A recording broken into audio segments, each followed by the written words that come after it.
नमस्कार, मैं प्रदीप मिश्रा हाजिर हूँ आपके अपने चैनल प्रदीप मिश्रा एस्ट्रोलॉजर। आज हम लोग बात करेंगे कि सूर्य और गुरु जब चौथे भाव में युति बनाते हैं तो कैसे रिजल्ट्स देते हैं। जैसा कि आप इस कुंडली में देख रहे हैं, जहाँ पे सूर्य और गुरु बैठे हुए हैं उसे हम कहते हैं चौथा भाव, और यहाँ पे जब सूर्य और गुरु बैठे होते हैं तो युति बनाते हैं तो कैसे रिजल्ट्स देते हैं। देखिए, एक चीज़ आपको हम बता दें, चौथा भाव किन चीज़ों को रिप्रेजेंट करता है। चौथा भाव है किस चीज़ का? ये एक भौतिक सुख का भाव है। जिंदगी में जो हम अपनी लाइफ में जब से जन्म लेते हैं और जब तक हम मृत्यु की ओर पहुंचते हैं, तब तक ऐसे जातकों को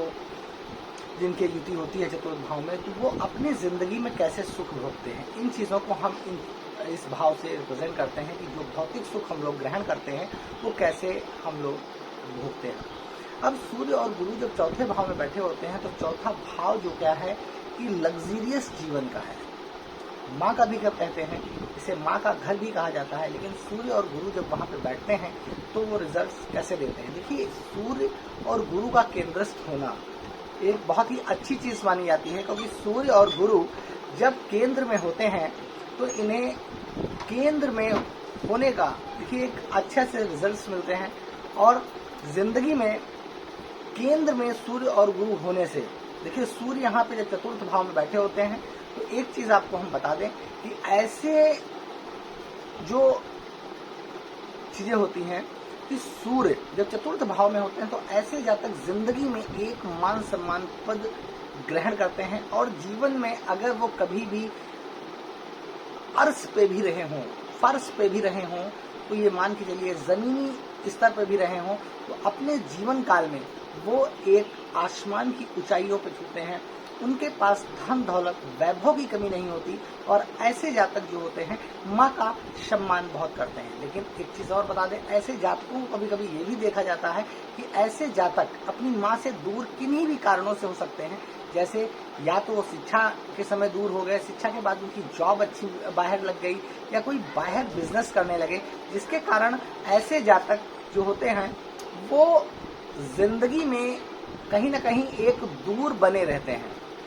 अपनी माँ से दूर बने रहते हैं, माँ से लगाव बहुत होता है। लेकिन जहाँ पे ये भाव भौतिक सुख का भाव है, तो ऐसे जातकों को हम बताएं कि ऐसे जातक जिंदगी में भौतिक सुख में इनके कोई कमी नहीं होती। अगर आप इनका लाइफ स्टाइल देखेंगे, अपनी जिंदगी में इनका देखेंगे, रुतबा देखेंगे, तो जिंदगी में एक बहुत ही अच्छा रुतबा लिए होते हैं। अब हम आपको बात करें कि अगर इनके पास धन की चीज़ों के बारे में बता दें, तो ऐसा धन के मामले में अगर बता दें, इनका खुद अपना जिंदगी में एक एम्पायर खड़ा करते हैं, चाहे वो मकान का हो, जॉब का हो, बिजनेस का हो, या फैक्ट्रीज हो, मतलब जो भी है, जो जमीन हो, ये सब चीज़ों का जो एक जिंदगी में जो अपने राबा ढाबा मेंटेन करते हैं, वो अपनी ही जिंदगी में अपनी ही कमाई के दम पे हासिल करते हैं। क्योंकि यहाँ पे जो सूर्य है, सूर्य क्या है, सूर्य जिंदगी में आगे बढ़ने की चाह, नेतृत्व, एक लीडरशिप देते हैं। और अगर यहाँ पे हम बात करें गुरु की, तो गुरु उस चीज का ज्ञान देते हैं कि कैसे ये जातक जिंदगी में आगे बढ़ेगा, क्योंकि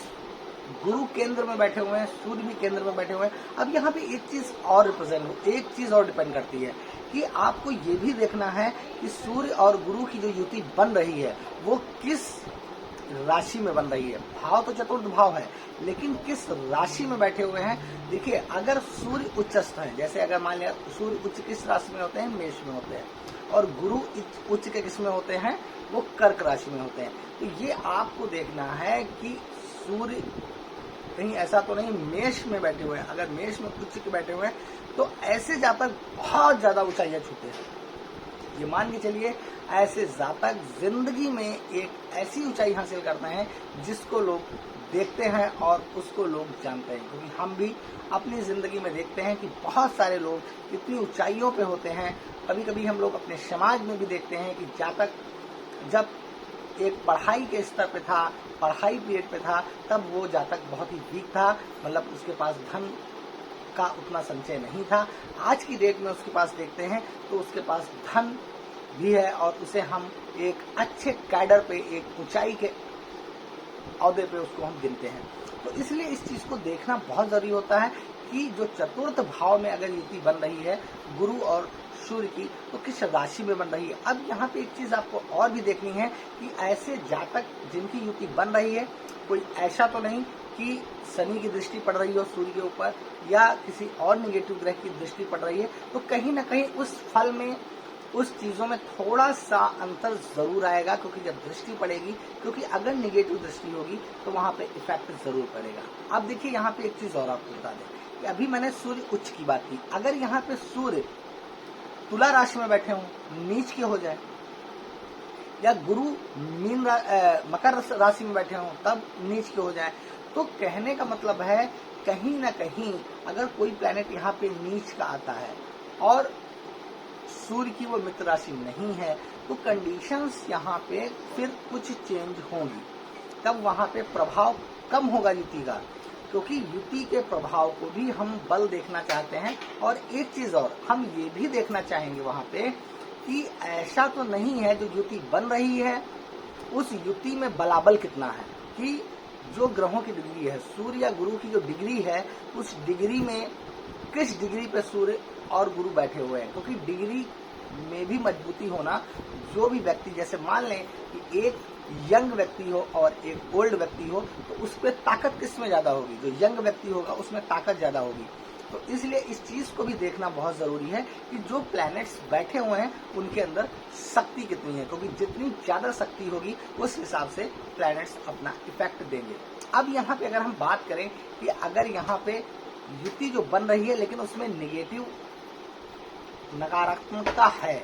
तब यहाँ पे क्या प्रभाव होगा, तो ऐसे जातक को प्रॉपर्टी बनाने में दिक्कत आएगी, कहीं ना कहीं उसके कार्यों में दिक्कत आएगी, उसके कार्यों में समस्याओं में दिक्कत आएगी। तो ये सब चीजें जो हैं, आदमी कहीं प्रॉपर्टी खरीदने का प्रयास करेगा तो उसे पैसे की प्रॉब्लम आ जाएगी, या उसके पास ऐसी समस्या आ जाएगी कि कहीं ना कहीं उसका नुकसान हो जाएगा, या मतलब उसके पास पैसा कहीं और प्रॉपर्टी में लगाने जा रहा था तो उसको कहीं और चीजों के लिए जरूरत पड़ गई। तो ऐसे व्यक्तियों को प्रॉपर्टी बनाने में दिक्कत आएगी, माँ के रिलेशंस में भी दिक्कतें आएंगी। एक चीज और बता दें आपको कि जो सूर्य और गुरु की युति है, इस युति को हमारे ज्योतिषकार, हमारे पूर्व के ऋषि मुनि इसको बहुत ही अच्छी युति मानते हैं, लेकिन डिपेंड ये करता है कि युति में ताकत कितनी ज्यादा उसमें हो सकती है, कितनी मजबूत युति बन सकती है। इस चीज का डिस्क्रिप्शन होना बहुत जरूरी है, क्योंकि हमारे कई श्रोतागण हैं, वो ये हमसे पूछते हैं कि आप पंडित जी ये चीज बता रहे हैं लेकिन युति का प्रभाव नहीं मिल रहा। तो देखिए एक चीज, इसीलिए मैं इस चीज को अपने वीडियो में हर बार क्लियर करने का प्रयास करता हूँ कि आप ये चीज जरूर समझ लें कि हम ये बताते हैं, लेकिन उसका क्लियर करना बहुत जरूरी होता है कि लग्नेश कौन है, जिस घर में युति बन रही है उस घर का, जैसे मैं चतुर्थ भाव की आज बात कर रहा हूँ, तो चतुर्थ भाव में जो युति सूर्य और गुरु की मैं बता रहा हूँ ये युति बन रही है, वो कितनी मजबूत है, किस राशि में बन रही है, इन चीजों को देखना बहुत ही जरूरी होता है कि अगर इन चीजों को हम क्लियर नहीं करेंगे तो उसका प्रभाव कहीं ना कहीं दिक्कतमय होगा। ऐसे जातक अगर कहीं पे निगेटिव इफेक्ट पड़ रहा है, किसी निगेटिव ग्रह की दृष्टि पड़ रही है, तो उसका भी समाधान हमको करना चाहिए, उसका हमको जो है कुछ ना कुछ समाधान करना चाहिए, क्योंकि हमारे ज्योतिष शास्त्र में उन चीजों को, जिस प्लैनेट का इफेक्ट निगेटिव पड़ रहा है उसको भी मनाने की चीजें हैं, तो उसको करने से कहीं ना कहीं कुछ निगेटिव इफेक्ट में कमी आती है। और सूर्य और गुरु की युति अगर मैं चतुर्थ भाव की कमी कर रहे हैं तो यहाँ पे उनकी देखिए सप्तम दृष्टि पड़ती है दसम भाव पे, और दसम भाव का है ये आपके कैरियर का है, कर्म का है। अब सूर्य और गुरु दोनों की युति पड़ रही है, तो ऐसा जातक अगर वो शिक्षा क्षेत्र में जाएगा, देखिए आप बात तो समझिएगा, ऐसा जातक अगर शिक्षा क्षेत्र में जाएगा तो भी वो उच्च पद पे होगा। देखिए कंडीशन समझिए, गुरु की भी दृष्टि सप्तम पड़ रही है, सूर्य की सप्तम दृष्टि पड़ रही है कर्म भाव पे। ऐसे जातक का हो सकता शिक्षा से लगाव हो, लेकिन सूर्य है तो वो भी शिक्षा दृष्टि में अगर होगा तो वहां पे भी कहीं ना कहीं लीडर के तौर पे जरूर होगा, लीडर के तौर पे कार्य कर जरूर रहा होगा, या तो वो शिक्षक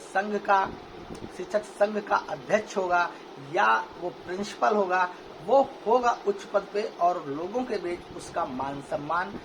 बना रहेगा, उसका मान सम्मान पद प्रतिष्ठा उसको लोग देंगे, क्योंकि ऐसे जातक सूर्य और गुरु की युति अगर सकारात्मक है तो ऐसे जातक जिंदगी में एक ऊंचाई प्राप्त करते हैं। तो मैं अपने दर्शकों से कहना चाहूंगा कि अगर आपके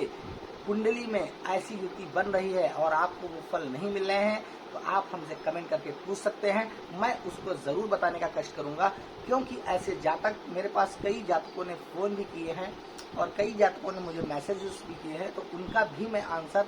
दे रहा हूं। और मैं अगर वीडियो नहीं उनकी बनाता हूं तो कमेंट सेक्शन में ही उनके आंसर का जवाब देने का प्रयास करता हूं। अपना कमेंट सेक्शन भी चेक कर लिया करें। और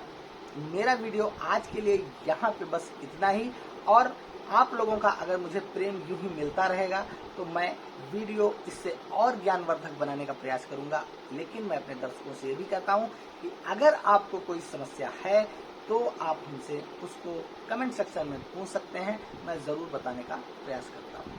तो आज का वीडियो मेरा यहीं समाप्त होता है। नमस्कार।